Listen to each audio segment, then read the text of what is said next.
Hi guys, welcome to my videos. So guys, today in this video, I'm gonna show you when you apply for Canadian visitor visa through IRCC portal, not through your GCK account. How does the status check look like? So make sure watch it till the end and just want to clarify, neither I'm an immigration consultant nor I'm a government body. So if you take anything out of this video, you do it at your own risk. So guys, this is for one of my relatives for whom I am the representative and this has been applied.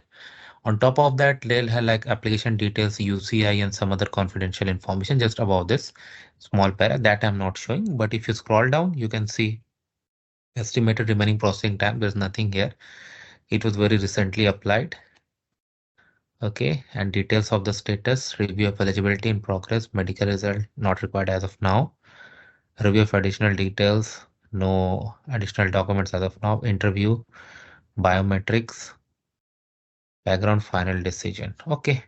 So this is how it looks like. And if you scroll down messages that have been sent, it will show you so basically, uh, it has been like online transmitted submission and also they sent client application summary. So that is what it is, guys. Thanks for watching this video. Please subscribe to the channel. Thank you.